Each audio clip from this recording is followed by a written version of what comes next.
आप देख रहे हैं श्री हरि कृपा आश्रम चैनल। संस्थापक स्वामी श्री हरि चैतन्य पुरी जी महाराज।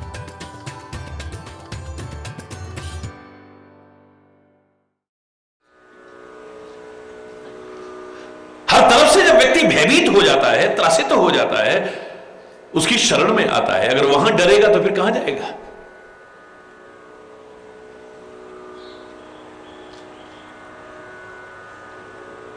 भव भय हरणम,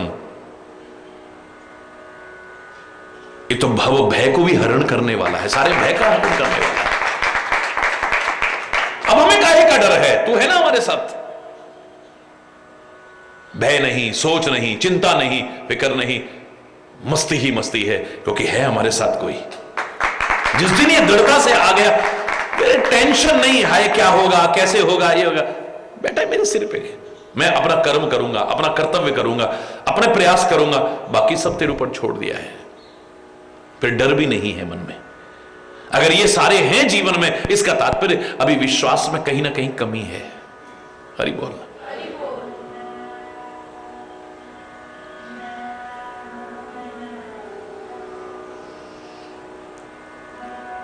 ले अगवान बरात ही आए, दिए सबही जनवास सुहाए।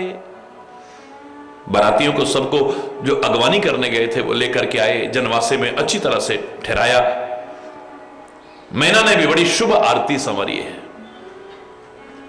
साथ में स्त्रियां सुमंगल गीत गाती हुई चल रही हैं। सोने के थाल में आरती सजी हुई बहुत सुंदर ढंग से वर का परिछन करने जा रहे हैं। लेकिन जब भगवान का विकट रूप देखा है, हरि बोल, विकट वेश रुद्र ही जब देखा, अवलन और भय भयहु विशेखा। भगवान महादेव का जब रुद्र रूप देखा है,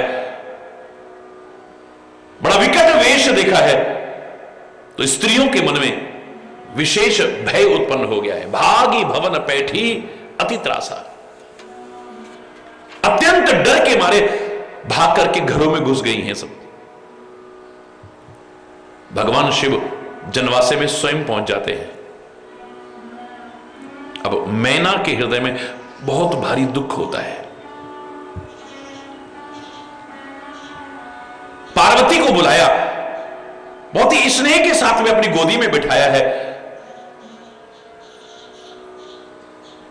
और नेत्रों में जल भर आया है। हे पुत्री, जिस विधाता ने तेरे को इतना सुंदर बनाया, ऐसा बावला पति तेरे भाग्य में क्यों लिख दिया उसने?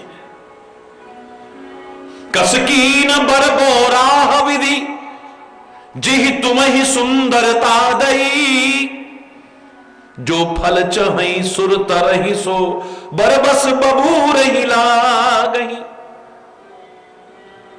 कल्प वृक्ष में जो फल लगना चाहिए था, वो ये बबूल के पेड़ में क्यों लगा दिया उसने?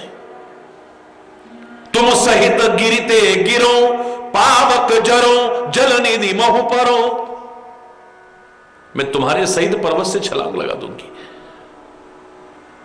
अग्नि में अपने आप को दाह कर दूंगी, सागर में डुबो दूंगी अपने आप को, लेकिन घर जाओ अपयश हो, जग जीवत विवाह न करो। मेरा घर चला जाए, सारी दुनिया में चाहे अपयश फैले, लेकिन अपने जीते जी विवाह नहीं होने दूंगी मैं। यहां पर कौन बोल रहा है? मोह ममता बोल रही है। कौन बोल रहा है? मोह ममता बोल रहा है। और वैसे भी मां के हृदय को, मैंने कहा ना, कोई पहुंच नहीं सकता है। मां के हृदय की कोई उपमा नहीं दी जा सकती, और मां के हृदय का स्थान नहीं। बच्चों के सुख की और सुख में भविष्य की, सुख में जीवन की रात दिन कामना माता पिता करते हैं। और कई बार बड़ा बुरा लगता है जब वही औलाद अपने मां बाप को दुखी करती है, तो इससे बड़ा दुर्भाग्य और क्या हो सकता है।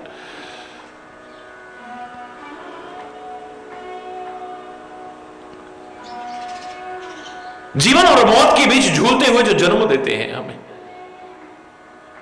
कैसे कैसे हमारा पालन पोषण करते हैं, स्वयं कष्ट पाकर के भी हमें सुख पहुंचाने का भाव रखते हैं, हमारी हर इच्छा को पूरा करने की कोशिश करते हैं।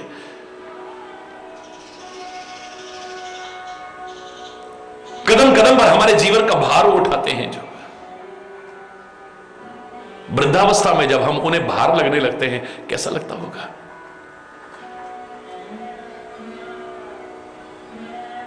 प्रसंग से हट ना जाऊं भावुक होकर के कहीं, लेकिन इतना तो मैं अवश्य कहूंगा, सारे संसार के लोगों से कहूंगा और बार बार कहा करता हूं कि जिनको तुमने बचपन में बहुत बार गीला किया है, जिनके आंचल को गीला किया है,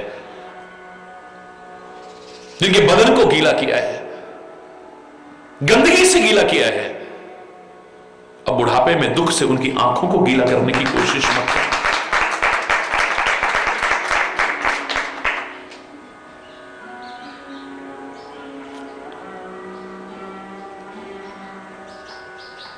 बहुत दूरदृष्टि नहीं है,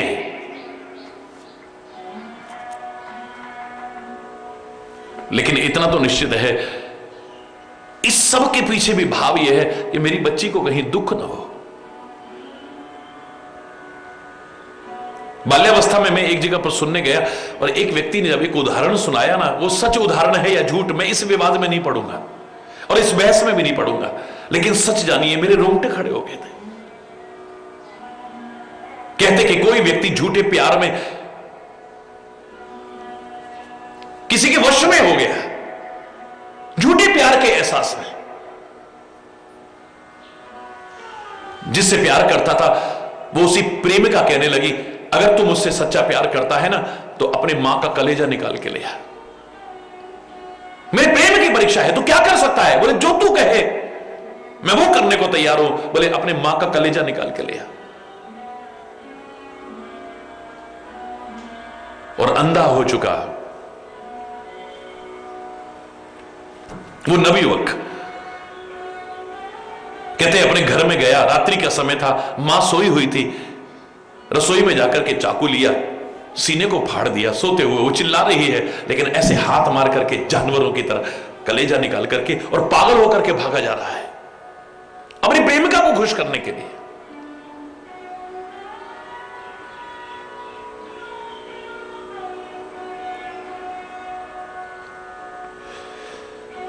पागल होकर के भागा हुआ जब जा रहा है तो कहते उसे ठोकर लगी,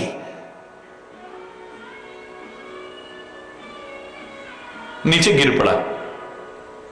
तो कहते हैं उस कलेजे में से आवाज आती है, बेटा तेरे को कोई चोट तो नहीं लगी है। मैं इस विवाद में नहीं पढ़ूंगा, ये कोरी कथा है या कोरी कल्पना है, मैं इस विवाद में नहीं पढ़ रहा हूं, लेकिन ये हकीकत है। मां बाप के दिल को हम तब समझते हैं जब हम मां बाप बनते हैं। तो मां बाप का दिल क्या है इसे हम तब समझते हैं जब हम मां बाप बनते हैं, तब तक हमें नहीं पता मां बाप क्या चीज होती है।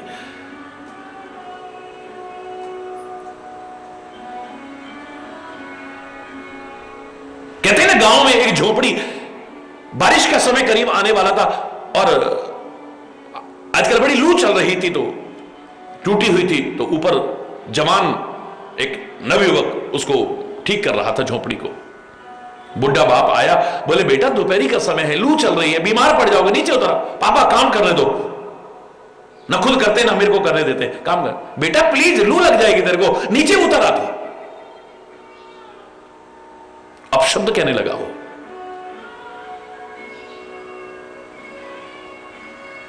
वो बुजुर्ग फिर कहते हैं बेटा मैं तेरे से हाथ जोड़ रहा हूं, प्लीज नीचे उतरा। और ज्यादा अपशब्द और कटु शब्द कहने लगा। उस बुजुर्ग के दिमाग में पता नहीं क्या आया, वो अंदर गया। बेटे का भी एक बेटा था छोटा सा पालने में, अंदर से पालने सहित उसे उठा के लाए और बीच आंगन में ऐसे ला के रखा। अब 1 सेकंड लगा, ऊपर से फट कूद पड़ा, पिताजी तुम्हारा दिमाग खराब हो गया है, मेरे बेटे को कुछ हो गया तो। तेरे बेटे को कुछ हो गया तो तेरे को बुरा लग रहा है, और मेरे बेटे को कुछ हो जाके मुझे बुरा नहीं लगेगा। माता पिता क्या होते हैं जब हम माँ बाप बनते हैं तब पता चलता है। अरे बोल।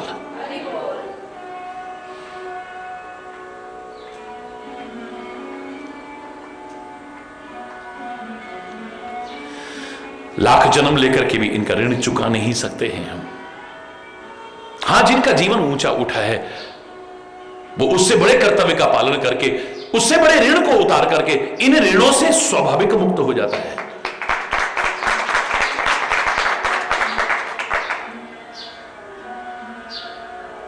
उनसे बड़ा है महात्मा, हमारा सदगुरु, उनसे बड़ा है परमात्मा। और इस धरा पर अगर सबसे बड़ा है तो मेरी कोई जन्मभूमि है। इस जन्मभूमि के लिए, समाज के लिए, परमात्मा के लिए, सदगुरु के लिए, धर्म के लिए अगर समर्पित हो जाए, सबसे बड़े कर्तव्य का पालन हो जाता है। या तो इतना ऊंचा काम करे, अन्यथा जिन्होंने जन्म दिया है उनकी सेवा करना तुम्हारा परम कर्तव्य बन जाता है। उससे बड़े कर्तव्य का अगर तुम पालन नहीं करते हो तो तुम पाप और अपराध के भागीदार हो। हां, उस सेवा से बड़े कर्तव्य का पालन करते हो तब पाप और अपराध के भागीदार नहीं बनोगे। उन अमर शहीदों ने नहीं देखा पीछे जन्म देने वाले मां बाप का क्या हो रहा है, बुढ़े मां बाप का क्या हो रहा है, बीवी बच्चों का क्या हो रहा है, अपने आप को कुर्बान कर दिया, स्वयं भी कष्टों में पड़े और जिनको अपना कहते हैं उनको भी कष्टों में डाला। तो क्या उनको पाप और अपराध लगा होगा? नहीं, उस कर्तव्य से बड़े कर्तव्य का पालन किया। आज हम उनका सम्मान करते हैं। उन महापुरुषों ने, उन अवतारों ने ये नहीं देखा पीछे मुड़ करके कि उन बुजुर्गों का क्या हो रहा है, परिवार का क्या हो रहा है, इस समाज के लिए समर्पित कर दिया अपने आप को। बड़े बड़े महापुरुषों को उठा करके देखिए, महात्मा बुद्ध के जीवन को उठा के देखिए, महावीर स्वामी के जीवन को उठा के देखिए, चैतन्य महाप्रभु के जीवन को उठा के देखिए, जगत गुरु आद्य शंकराचार्य के जीवन को। बुजुर्ग मां कह रही है बेटा मत जाओ, लेकिन नहीं। महाराजा दशरथ रो रहे हैं, बिलक रहे हैं, हमारा क्या होगा, मेरे प्राण नहीं बचेंगे, बेटा मत जाओ। राम मुस्कुराते मुस्कुराते चल देते हैं, क्योंकि इस कर्तव्य से भी बड़ा इस धरा के लिए जो मेरा कर्तव्य है उसको पूरा करना है। अन्यथा सामान्यतः मैं इतना कह सकता हूं, इनका ऋण कभी हम चुका नहीं सकते हैं। मां के हृदय में इसी कल्पना मात्र से सीरन हो रही है कि मेरी बेटी कहीं दुखी ना रहे। हाय, ऐसा पति, इतनी गहराई तक नहीं जा रही है। ये कौन है सामने?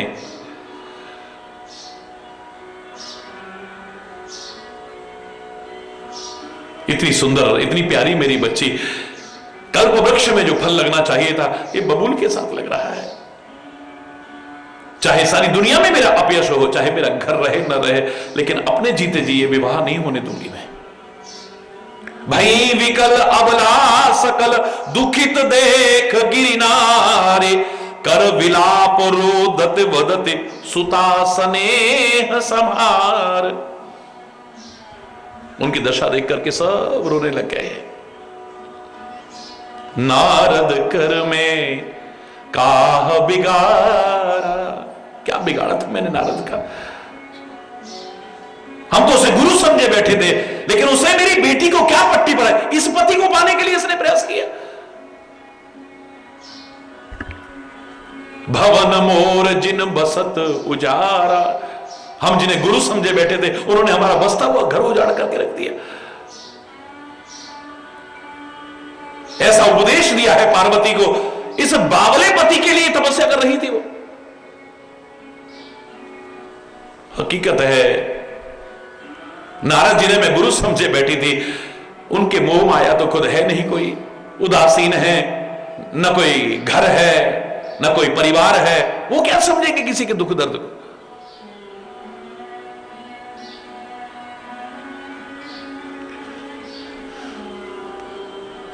मोह के कारण कई बार आदमी अंधा हो जाता है और उसे पता नहीं कि मैं किसको क्या कह रहा हूं। अरे बोल, भगवान को दोष देना शुरू कर दिया, विधाता को दोष देना शुरू कर दिया, सदगुरु को दोष देना शुरू कर दिया। हरि बोल। हमें जो सामने दिखता है हम वही जानते हैं ना।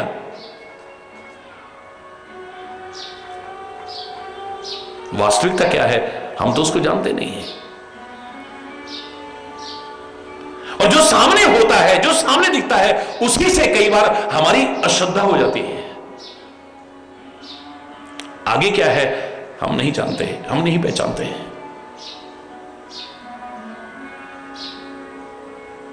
मैंने कहा था जन्म के समय ही अगर हमारे कर्मों की बैलेंस शीट, हमारे जीवन का पूरा चिट्ठा हमारे सामने होता ना, दावे से कह रहा हूं परमात्मा के प्रति, सदगुरु के प्रति रात दिन हमारी श्रद्धा बढ़ती रहती, श्रद्धा बढ़, हमें पता होता कि हमारे साथ क्या होना है, कैसा हमारा जीवन रहना है। अब हमें पता तो है ही नहीं। हमने इतना भगवान का नाम लिया, फिर हमारे साथ ऐसा, फिर इतना भगवान का। अरे तुम्हें क्या पता तुम्हारे साथ क्या हो सकता था, क्या हो रहा है, तुम खाली उतना ही तो देख रहे हो। नहीं बोलना तुम्हारे भाग्य में क्या लिखा है, और ये जो तुम्हें मिल रहा है ये सुखदाई होगा या दुखदाई तुम नहीं जानते हो।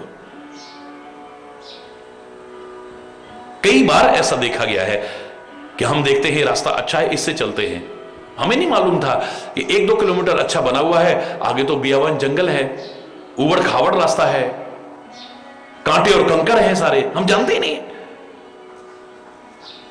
हमें जो दिख रहा है सामने उसी देख करके आगे क्या है इससे अनभिज्ञ होकर के चले जाते हैं और दुखी होते हैं। हे भगवान इस रोड से हम क्यों आए होंगे। सामने टूटी फूटी सड़क दिख रही है, कच्ची सड़क दिख रही है, किसी ने कहा ये रास्ता बहुत अच्छा है इससे चले जाओ, दिमाग खराब है, सामने दिखाई दे रहा है हम इससे कैसे चले जाएं, हम नहीं जानते हैं, बस खाली 1 किलोमीटर तक खराब है, इसके बाद तो आलीशान सड़क है, बड़े आराम से चले जाओ। रास्ते में पूरी बस्तियां मिलेंगी, लाइट मिलेगी, कोई रास्ते में दिक्कत होने वाली नहीं है, लेकिन हम जो सामने दिख रहा है उसे देखते हैं।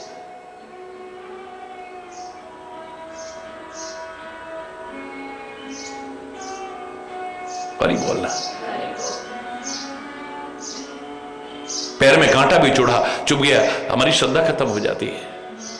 अगर हमें पता लगता हो कि हमारे भाग्य में तो आज पैर कटना लिखा हुआ था, ये तो सदगुरु और परमात्मा की हम सेवा कर रहे थे, उनका नाम ले रहे थे, उनकी भक्ति कर रहे थे, उनके मार्ग पर चल रहे थे, तो पैर कटने की बजाय एक कांटा ही चुभ करके रह गया, तो हमारी श्रद्धा बढ़ती घटती नहीं है।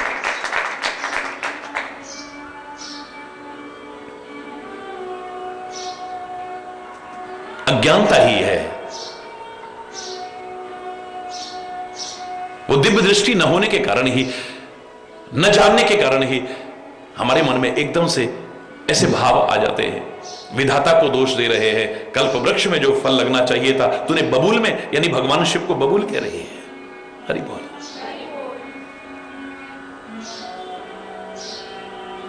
ऐसे बावले पति, पागल पति के लिए तपस्या की, भगवान शिव को ऐसे कह रही है। हरि बोल।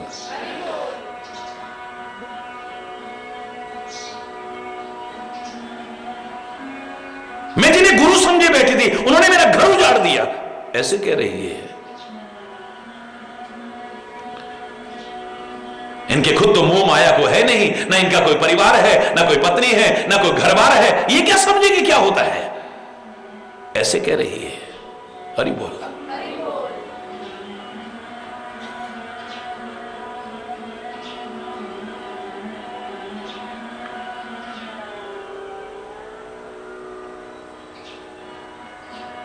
लेकिन बड़ों का किया और कहा हुआ जब बाद में पता चलता है तब हमें अलग भाव होता है, तब अपने ऊपर गिलानी आती है, शर्मिंदगी होती है, हाय हम क्या सोच रहे थे और हमारे साथ। हरि बोलना।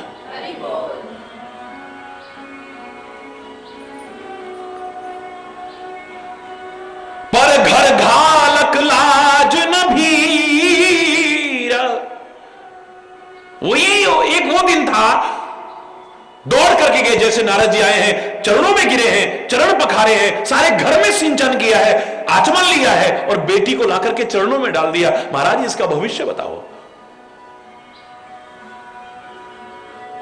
और जब उन्होंने सब कुछ बताया है और आज ये स्थिति है तो कह रहे हैं दूसरों का घर उजाड़ने वाले, इनको तो ना शर्म है, ना किसी के दुख दर्द को पहचानते हैं ये।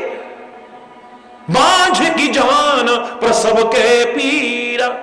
जिसकी संतान पैदा ही नहीं हुई, कभी संतान पैदा करने में क्या कष्ट होता है वो क्या समझेगा। जाके पावन फटी विवाही सो का जाने पीर पराई। जिसने कभी दुख दर्द देखा हो उसको पता होता है दुख दर्द क्या होता है। ये भी घर गृहस्थी होते, इनकी बेटी के साथ ऐसा होता, ऐसा पति मिला होता ना, तब पता चलता। अरे बोलना,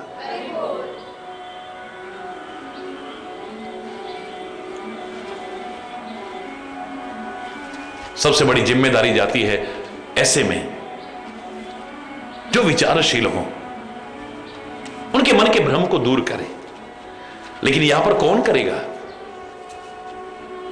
यहां तो मां बाप बच्चों को समझाते हैं, लेकिन धन्य है पार्वती जो अपनी मां को समझाने की कोशिश कर रही है। जननी विकल विलोक भवानी, अपनी मां को व्याकुल देख करके मां पार्वती कह रही है, नन्ही सी पार्वती बोली जुत विवेक मृदुबानी। विवेक युक्त बड़ी मधुर वाणी कहती है, अस विचार सोचिए मत माता, सो न टरई जो रचहि विधाता। विधाता ने जो रच दिया है वो अवश्य होकर के रहता है। मां इसलिए सोच क्यों कर रही हो तुम?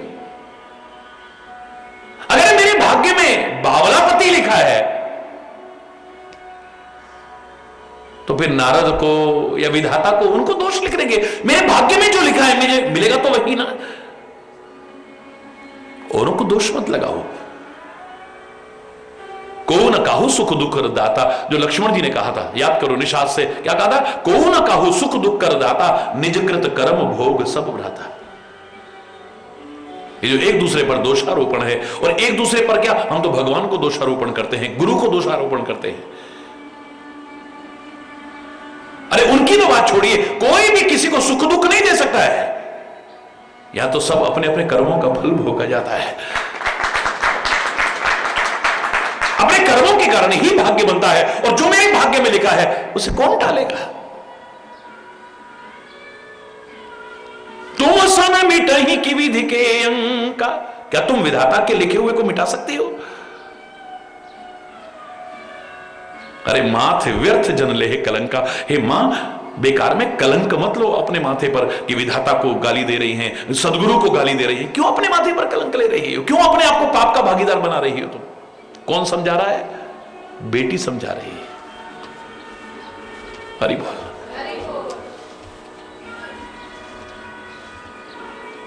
इसका लक्ष्य है भगवान शिव को पाना। यहां पर लक्ष्य आपका जो भी जीवन का है, जो भी आपके जीवन का लक्ष्य है, उस लक्ष्य में कोई आड़े आए तो उस बाधा को दूर करना। जो लक्ष्य की ओर आगे बढ़ते हैं और पाने की पूरी चेष्टा करते हैं और पाने के लिए संकल्पबद्ध है, वो स्वयं ही दूर करने की कोशिश करते हैं। नहीं कि मेरा तो मन बहुत था पर मेरे घर वालों को ही नहीं, उनको ऐसा नहीं वैसा नहीं। जिन्होंने जो करना है, अच्छाई के मार्ग पर अगर चलना है, जीवन में जो लक्ष्य बना लिया है, मैंने पढ़ना है, अब क्या करें, हमारे यहां तो कोचिंग का ही कुछ नहीं है, वे हमारे पास इतना पैसा ही नहीं कि हम दूर जाके पढ़ सके। वो बहाने नहीं खोजते हैं, आगे न बढ़ पाने के बहाने नहीं खोजते हैं, बल्कि आगे बढ़ने के लिए बहाने खोजने की कोशिश करते हैं। वो उदाहरण देखते हैं, अब्दुल कलाम, वर्तमान में दूर की बात छोड़ो, सुदूर दक्षिण में रहने वाला मछुआरे का बेटा, जिसके पास फीस भरने को पैसे नहीं है, जिसकी बहन अपने जेवर बेच करके स्कूल की, तब कितनी फीस होती होगी? फीस भरती है, वो देश का महान वैज्ञानिक बन सकता है, सारी दुनिया में भारत के तिरंगे की शान बढ़ा सकता है और देश के सर्वोच्च पद पर जा सकता है। तो मैं क्यों नहीं कर सकता हूं? मैं क्यों नहीं कर सकता हूं? मिलेगा मुश्किल है। छोटे से कस्बे में पैदा हुई कल्पना चावला अंतरिक्ष में भारत का तिरंगा लहरा सकती है। छोटे से कस्बे में, हरियाणा के छोटे से करनाल में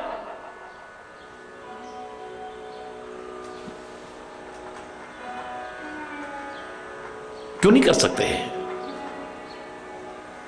कितने हमारे देश के प्रधानमंत्री हैं जिन्होंने अपनी आत्मकथा लिखी है कि हमारे पास लाइट का साधन नहीं होता था, स्ट्रीट लाइट में बैठ करके पढ़ते थे। हरि बोल। एक वो जमाना भी था जब खाली गलियों में जो लाइट जला करती थी शासन प्रशासन की तरफ से, उसके नीचे सड़क पर खंबे के नीचे बैठ करके पढ़ करके कहां से कहां पहुंच गए। हमें तो भगवान ने सब साधन दे रखे हैं, तो हम क्यों नहीं बढ़ सकते? कोई ना कोई बहाना कोई से अपने लक्ष्य से कभी पीछे हटने की कोशिश नहीं करते हैं। हरि बोल। कोई भी बाधा उन्हें रोक नहीं सकती है, कोई कठिनाई उन्हें रोक नहीं सकती है, कोई परीक्षा उन्हें हटा नहीं सकती है, कोई मुसीबत उन्हें दूर नहीं कर सकती है, जो जीवन का लक्ष्य बना लिया है। कोई भी क्यों ना बना लिया हो। हरि बोलना। फिर वो खुद कोशिश करते हैं कि कोई बाधक बन रहा है तो उसे समझा करके साधक बनाने की। लक्ष्मण का मन है कि राम की सेवा में मुझे जाना है। राम जी भी कह रहे हैं नहीं, देखो अयोध्या हर तरह से अनाथ हो जाएगी, मैं भी चला जाऊंगा, भरत शत्रुघ्न भी यहां नहीं है, अयोध्या का बुरा ना, तुम इनकी सेवा करना।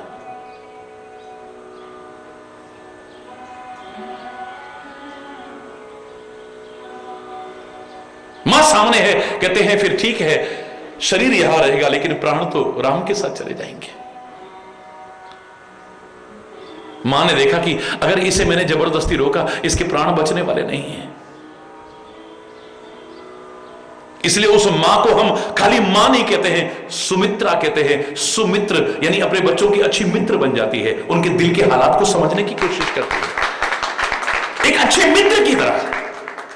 सुमित्रा बन करके, सुमित्रा माने अच्छी मित्र बन करके, अरे राम की सेवा में जा रहा है। हे लखन, जब देख लिया कि मेरे रोकने पर भी रुकने वाला तो है नहीं है,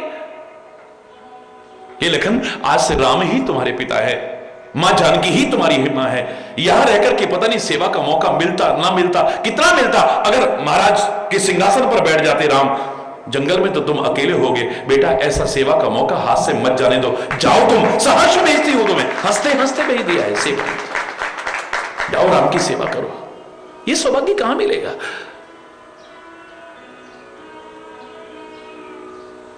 जानकी चलने लगी है तो राम मना कर रहे हैं, नहीं जानकी, तुम जंगल के कष्ट नहीं उठा सकती हो।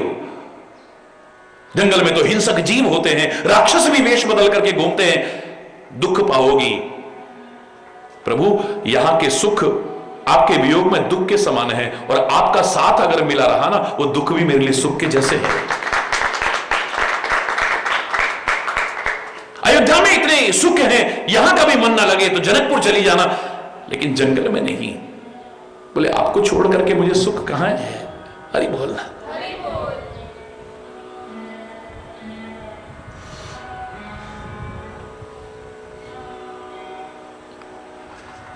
जैसे आत्मा के बिना शरीर बेकार हो जाता है, ऐसे ही हे राम, आपके बिना मैं बेकार हूं। ये सुख भी मुझे जलाने वाले होंगे, काटने दौड़ेंगे। ये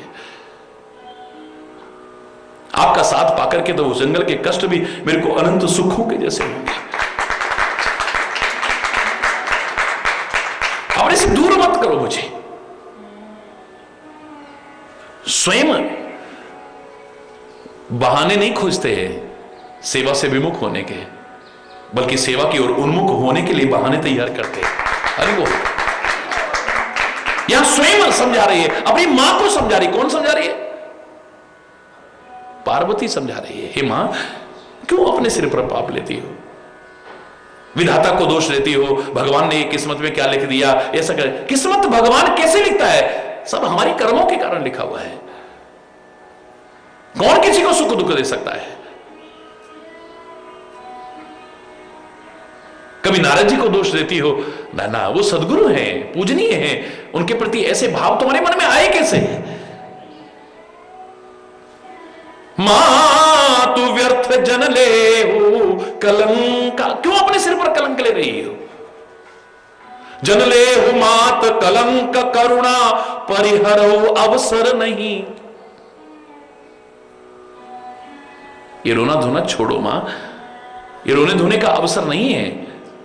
अपने सिर पर कलंक लेने की आवश्यकता नहीं। दुख सुख जो लिखा लीलार हमरे, जाव जहां पाओ तहीं।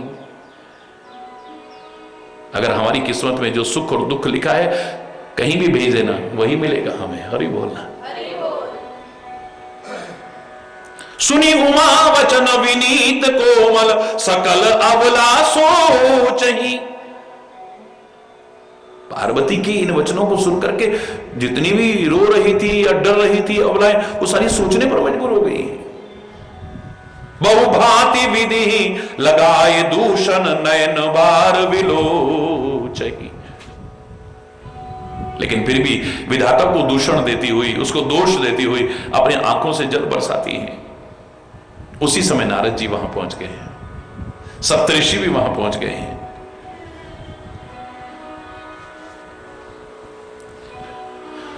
नारद जी ने समझाया, तुम क्या समझते हो इसे पार्वती को? मात्र अपनी बेटी, और तुम अपने आप को इसकी मां समझ रही हो। अरे ये मात्र तुम्हारी बेटी नहीं, ये तो जगदंबा यानी सारे संसार की मां है। और भगवान शंकर सारे संसार के पिता हैं। पूर्व जन्म कथा प्रसंग सुना। पूर्व कथा प्रसंग, जो पूर्व का कथा प्रसंग था वो सुनाया। ये पिछले जन्म में सती थी, भगवान शिव की अर्धांगिनी थी।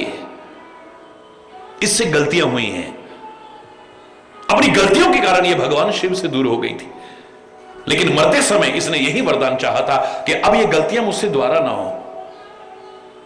जन्म जन्मांतर में भगवान शिव ही मेरे को पति स्वरूप मिले, वो कभी मुझसे दूर ना हो जाएं, अब ऐसी को गलती ना हो।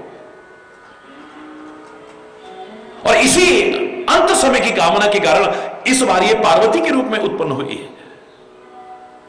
तुम्हें इसकी मां बनने का सौभाग्य मिला है, हिमाचल को इसके पिता बनने का सौभाग्य मिला है। तुम परम सौभाग्यशाली हो। ये कोई साधारण बालिका नहीं,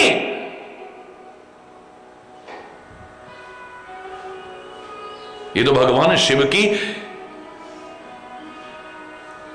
शक्ति है ये। और शक्ति को शक्तिमान से अलग कोई नहीं कर सकता है। शक्ति को शक्तिमान से अलग कोई नहीं कर सकता है।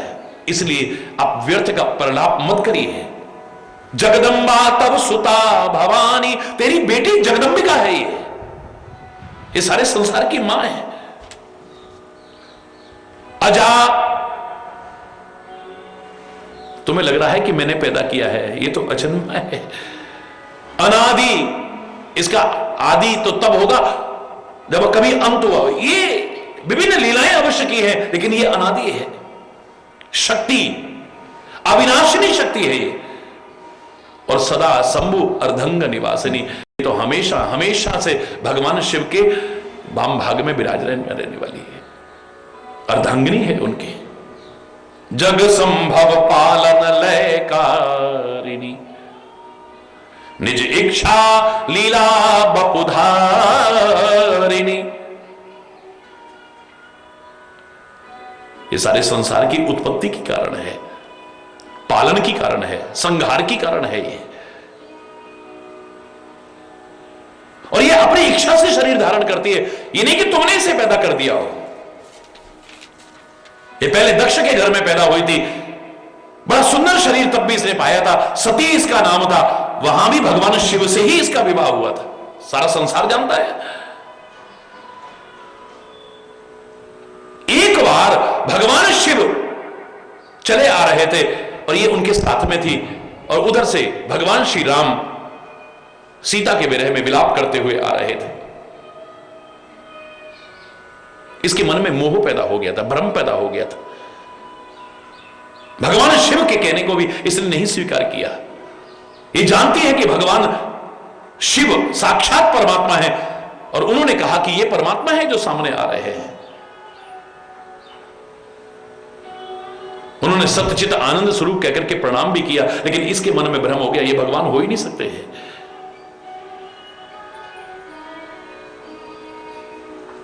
वो अजन्मा, अगोचर, अव्यक्त, अकतरीय ब्रह्म मानव बनकर के क्यों आएगा? मानव बना है तो जंगलों में क्यों भटकेगा? जंगलों में भटक रहा है, तो नारी के विरह में इतना दीन दुखी क्यों होगा? और इतने पर भी उसे भगवान मान ले, क्योंकि भगवान शिव कह रहे हैं।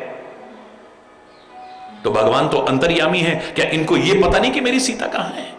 हा सीते, और इतने दीनहीन है, ये भी नहीं कि मनुष्य है तो मनुष्य से पूछें। ये किससे पूछ रहे हैं?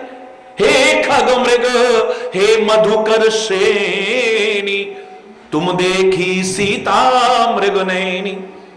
पशुओं से पूछ रहे हैं, पक्षियों से पूछ रहे हैं, तालाबों से पूछ रहे हैं, पर्वतों से पूछ रहे हैं, क्या तुमने मेरी मृग नैनी सीता को देखा है? ये भगवान कैसे हो सकते हैं?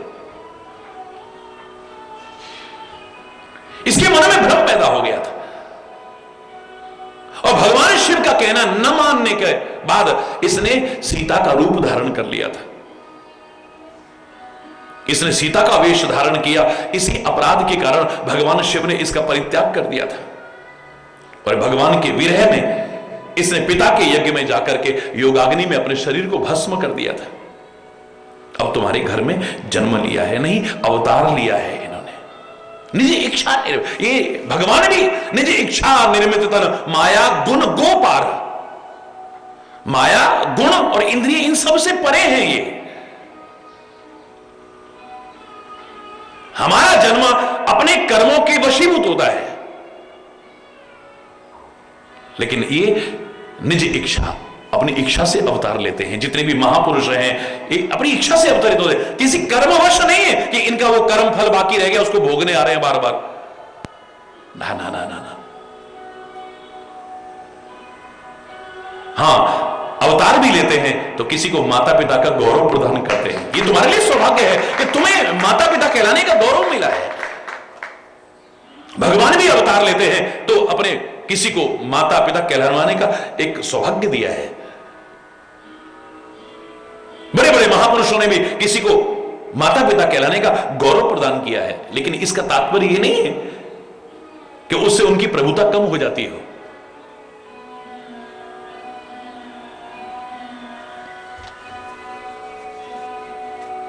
अब तुम्हारे घर में अवतार लिया है और भगवान शिव के लिए इसने बहुत कठोर तप किया है। संशय को परित्याग करो, गिरिजा सर्वदा शंकर प्रिया। ये जो गिरिजा है ना, सर्वदा शंकर प्रिया, ये हमेशा से शिव की प्रिय है और उनकी ही प्रिय रहेगी। नारद जी के जब ये वचन में सुने हैं तब सबके मन का विषाद दूर हुआ है और एक ही क्षण में पूरे नगर में ये प्रसंग फैल गया है कि जो पार्वती है ना, हिमाचल की कन्या, ये तो साक्षात जगदंबा है। ये तो जन्म जन्मांतर से भगवान शिव की प्रिया है। इसलिए मन का संदेह दूर करो, ये साक्षात भगवान शंकर हैं जो आए हैं। उन्हें बावला मत कहो, भयानक मत कहो, विकराल मत कहो, परमात्मा है वो साक्षात। तब मैना हिमवंत आनंदे, मैना और हिमाचल राज तब आनंदित हो गए हैं। अब पता लगा है कि हम कितने बड़े सौभाग्यशाली है। हम भगवान को दोष दे रहे थे, गुरु महाराज को दोष दे रहे थे, अपनी किस्मत को दोष दे रहे थे, इसकी किस्मत को दोष दे रहे थे। अरे नहीं नहीं नहीं नहीं नहीं, हम तो परम सौभाग्यशाली हैं कि हमारे घर में जगदंबा अवतरित हुई है। पुनि पुनि पार्वती पद बंदे, बार बार पार्वती के चरणों में प्रणाम करते हैं। माता पिता बच्चों के चरणों में प्रणाम करते हैं क्या, या बच्चे माता पिता को प्रणाम करते हैं? बोलो ना, बोलो।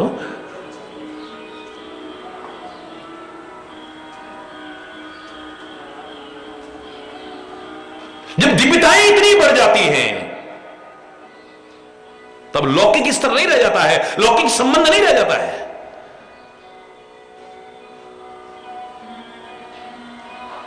आज से 28-30 साल पहले एक व्यक्ति प्रश्न कर रहा है, महाराज जी हमें बड़ा अजीब सा लगा, आपको जन्म देने वाले माता पिता आपके पैर छू रहे थे, आपकी आरती उतार रहे थे, हमें बड़ा अजीब सा लगा।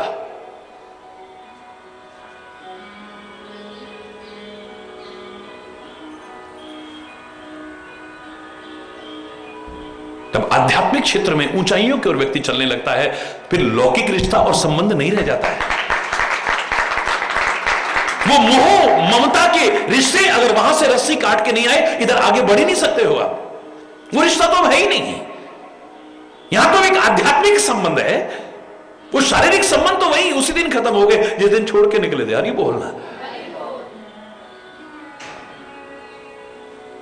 व्यक्ति की इतनी दिव्यताएं बढ़ जाएं तो मैं एक नहीं कितने उदाहरण सुना सकता हूं कि मां बाप भी अपने बच्चों के चरणों में झुके। छोड़ो यार आम आदमी की बात छोड़ो, देवादिदेव महादेव विवाह के समय गणेश जी का पूजन कर रहे हैं। और ये बोलना, गणेश जी की पूजा कर रहे हैं, बोलो ना।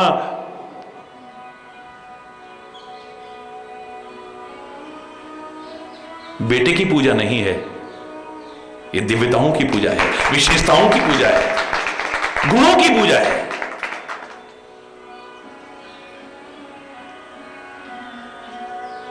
ये बेटे की पूजा नहीं है।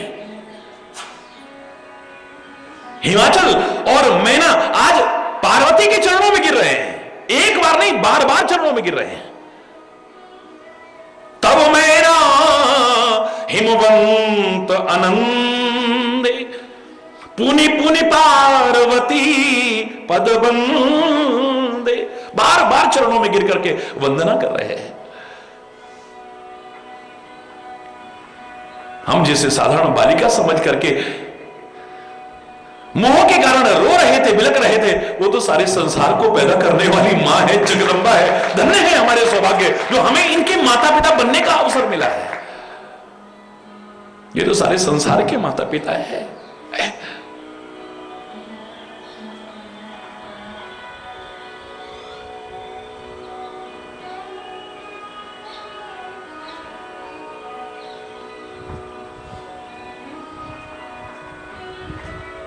मनोज शत्रुपा ने तपस्या करने के बाद जब विभिन्न लालचों में और आकर्षणों में नहीं आए हैं, भगवान प्रकट हुए तो उन्होंने कहा मांग लो, क्या मांगना चाहते हो। तो उनकी हिम्मत नहीं पड़ी है कि आप हमारे बेटे बन जाओ, तुम सारे संसार का बाप है, तू कैसे हमारा बेटा बन जाएगा। क्या मांगा था उन्होंने, चाहो तुम्हें ही समान सुत, आपके जैसा एक बेटा चाहिए, बस। हरि बोलना। तो सारे संसार का माता पिता है, मालिक है तो सारे संसार का। इतनी हमारी हिम्मत कहां से हो जाएगी कि हम ये कह दें तो हमारा बेटा बन जा। हरि बोलना। यद्यपि तुम जो चाहो बनता आया है, बन रहा है और बनता रहेगा। वो तुम्हारे प्रेम और भावनाओं के कारण उसने क्या क्या नहीं किया है और क्या क्या नहीं बना है वो। बाकी किसकी हिम्मत है। चाहो तो ही समान सुत, प्रभु से न कबो, आपसे क्या छुपाना। हमारे दिल में बस एक ही बात है। ब्रह्मा भी आए, देवी देवता भी आए, सबने कहा मांगा हो वर बहु भांति लुभाए। बड़े बड़े लालच दिए हमको, ये दे देंगे वो, हमें कुछ चाहिए ही नहीं। हमारे मन में एक ही था, देखे हम स्वरूप भर लोचन, उस रूप के एक बार दर्शन कर ले हम। अब वो हमें दर्शन हो गए जब लालचों में नहीं फंसे हम। तो अब सामने आए हो, आप स्वयं कृपा करके कह रहे हो मांग लो। क्या मांगू मैं, हमें कुछ मांगना ही नहीं आता है। बोले नहीं मांगो, तुम्हारे जो मन करे। चाहो तुम ही समान सुत, आपके जैसा एक बेटा चाहिए।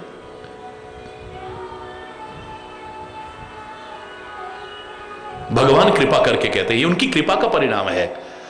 आप सरिस खोजो कहां जाए, मैं अपने जैसा कहां खोजूंगा मैं, क्योंकि मेरे जैसा तो मैं ही हूं।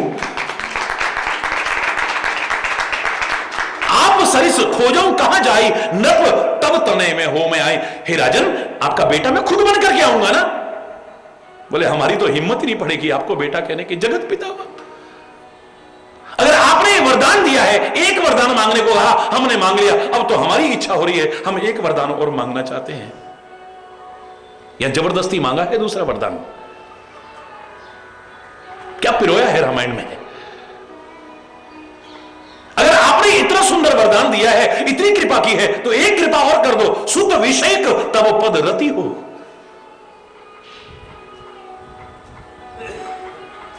फिर आप हमें भगवान जैसे नजर मत आना, बेटे ही नजर आना। फिर हमारे मन में जो प्रेम हो, पुत्र की तरह से हो, भगवान की तरह से ना हो। मोही जन मूढ़ कहे किनको, मुझे चाहे कोई दुनिया मूर्ख कहे, जगत पिता को बेटा कह रहे हैं, जगत पिता को बेटा, लेकिन अगर आपने कहा है कि बेटा बने तो बेटा ही बन के दिखाना। फिर हरि बोलना। भगवान बोले तथास्तु, एक वरदान और दे दो। अब हिम्मत बढ़ती जा रही है, फिर एक वरदान और मांगा है। फिर कहते हैं एक वरदान और। भगवान कहते कहो क्या लेना चाहते हो, क्योंकि अधिकार इतना बड़ा दे दिया है ना, तो अब तो तुम आज्ञा भी दे सकते हो। पिता क्या दिया है ना तुम्हें, माता क्या दिया है तुम्हें, तुम्हारा पुत्र लो मैं अभी से बन गया, बोलो क्या चाहते हो। पानी बीन मनी जिमि जल बिनु मीना। जैसे सर्प मणि के बिना व्याकुल होकर के तड़प तड़प करके प्राण त्याग देता है, जैसे जल के बिना मछली तड़प तड़प करके अपने प्राणों को त्याग देती है,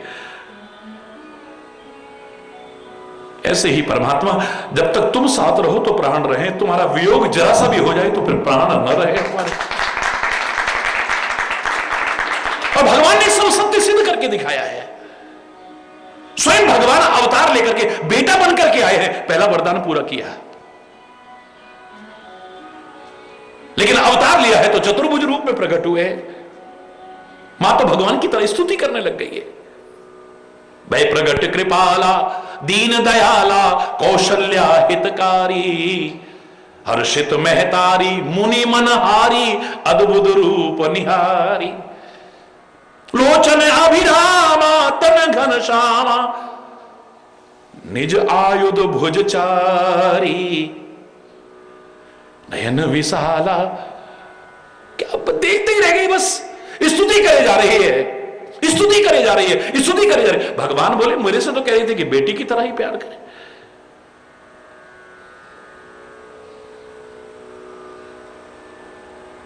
ये तो भगवान की तरह स्तुति की जा रही है। मैं पूरी स्तुति नहीं सुना रहा हूं, प्रसंग के बीच में विषय आया है तो हल्का सा इशारा कर रहा हूं। बिल्कुल भगवान की तरह स्तुति कर रही है।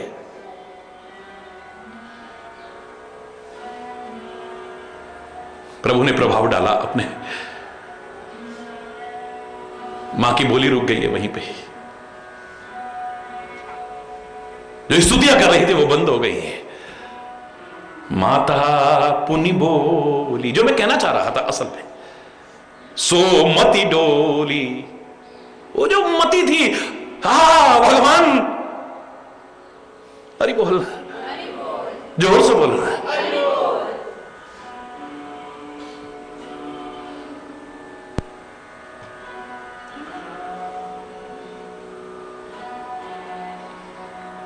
दो मिनट पहले क्या कर रही है, कहीं दुई कर जोरी स्तुति तोरी के ही विधि करहूं अनंता। तुम तो अनंत हो। भगवान समझ, मां हाथ जोड़ रही है। कौन जोड़ रही है? हाथ जोड़ रही है। बोलो,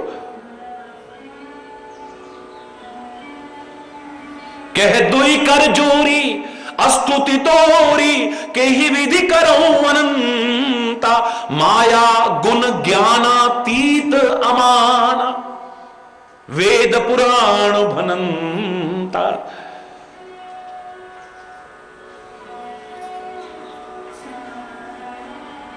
माया गुण ज्ञान इन सब से अतीत हो तुम। वेद पुराण भी तुम्हारा वर्णन करते हैं। हरि बोलना।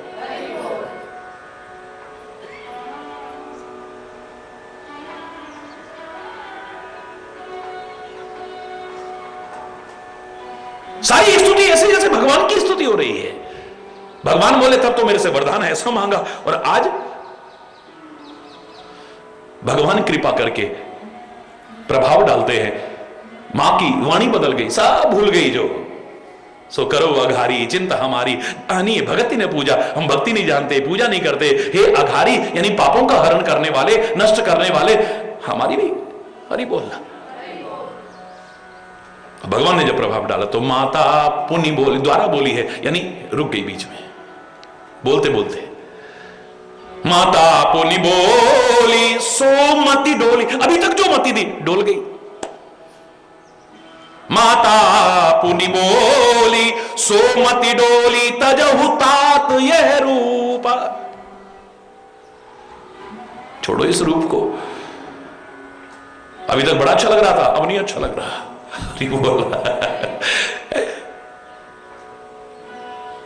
ये क्या चतुर्भुज रूप, शंख चक्र गदा पद्म धारण किए हुए, हटाओ इस रूप को। तात कह रही है, भगवान नहीं कह रही। अब तजहु तात यह रूप की जय शिशुलीला अति प्रिय शीला वह सुख परम अनूप। शिशु लीला करो, बच्चे बन जाओ। ये जो मुस्कुराते हुए खड़े हुए हो, नहीं रो, किलकारियों से भर दो मेरे आंगन को, तब मजा है। उसमें जो सुख है इसमें सुख नहीं आएगा। वह सुख परम अनुपा, अनुपम है, किसी सुख से उपमा नहीं दी जा सकती उस सुख की जय शिशुलीला अति प्रिय शीला वह सुख परम अनु। सुनी वचन सुजाना, हरि बोलना। सुजान श्री राम वचनों को सुन करके रोदन ठाना, क्वा क्वा क्वा रोना शुरू कर दिया है। कहां गया वो चतुर्भुज रूप, नन्हे बालक बन गए।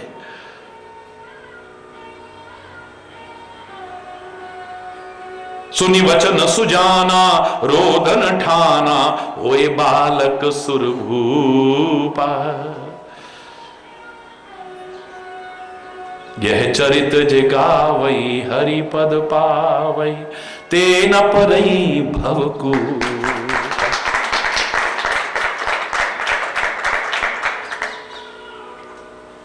भगवान ने स्वयं कृपा करके उनकी मांगी हुई बात को पूरा किया है, वरना ये तो रात दिन चरणों में गिरने को तैयार हैं, हाथ जोड़ने को तैयार है, स्तुति करने को तैयार है। यहां बेटे की स्तुति नहीं हो रही है, मरी बोलना।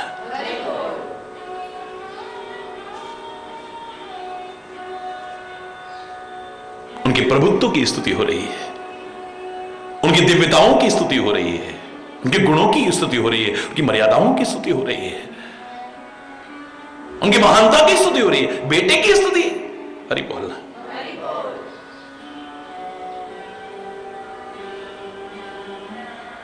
तो मैंने उनसे इतना ही कहा, मैंने कहा भैया मेरे महाराज जी तो सबका सम्मान करना चाहते हैं, सम्मान पाना ही नहीं चाहते हैं। और मैंने कभी इस पर ध्यान भी दिया इतनी भीड़ में कि कौन आ रहा है कौन जा रहा है, सब कर रहे हैं, मैं तो अंतर से सबको नमन करता रहता हूं। बाकी एक बार उनसे पूछना, क्या अपने बेटे को प्रणाम कर रहे हो? पूछा तो उत्तर यही मिला, हम बेटे को नहीं महाराज जी को प्रणाम कर रहे हैं, देश को प्रणाम। अरे बोलना। कब कब किस किस ने नहीं किया है?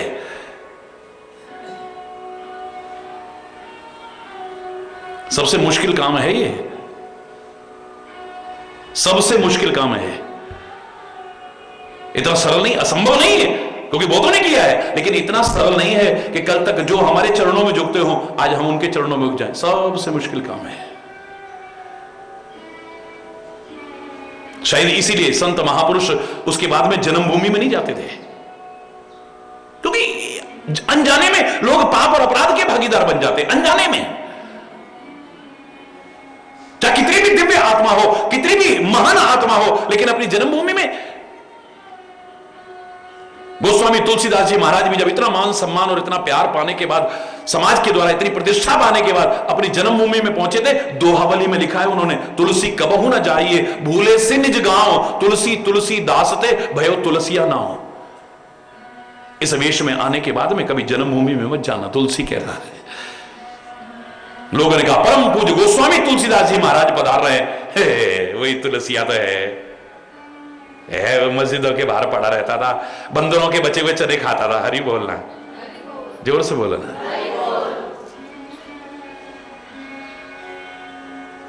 इसका पैदा होते ही घर में क्या अनर्थ आ गया था, इसको अशुभ मान करके त्याग दिया गया था। ये वो है, ये घर का जोगी।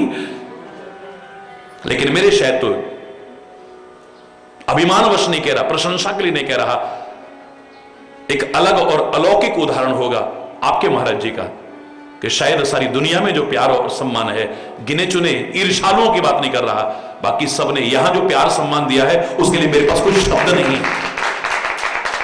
जन्मभूमि में सबसे मुश्किल है, परिवार के लोगों के द्वारा 80% से ज्यादा लोग दीक्षित हैं। हरि बोलना सबसे मुश्किल काम है, हरि बोलना है।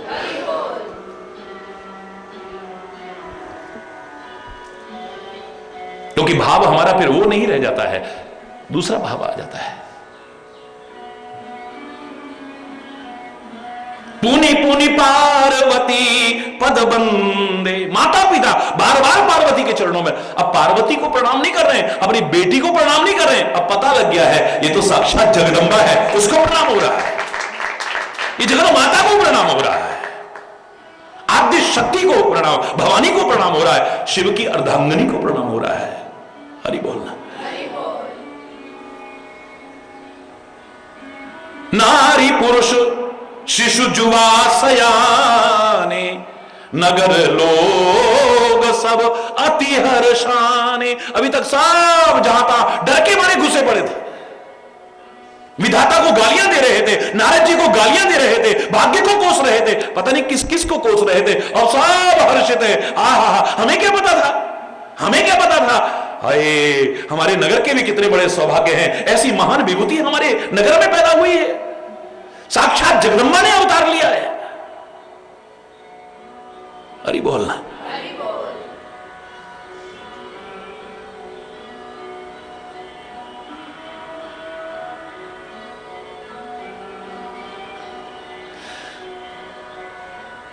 सब के सब हर्षित है, लगे होनपुर मंगल गान। अब तो मंगल गान गाए जाने लगे, पूरे नगर में गाए जाने लगे। और पहले ये रीति थी, नगर की गांव की बच्ची को पूरा नगर और गांव अपनी बच्ची मानता था।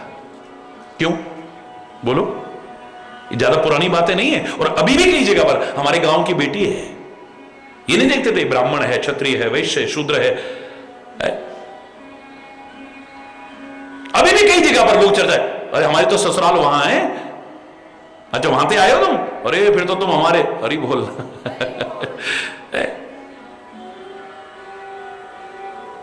यानी इतना प्यार, इतना अपनापन होता था, कहां खत्म होता जा रहा है वो। अब पूरे नगर और गांव की बात छोड़ो, घर के अंदर प्यार नहीं है, भाई भाई का प्यार नहीं है, पति पत्नी का प्यार नहीं है, मां बाप बच्चों में प्यार नहीं है, कहां चला गया वो।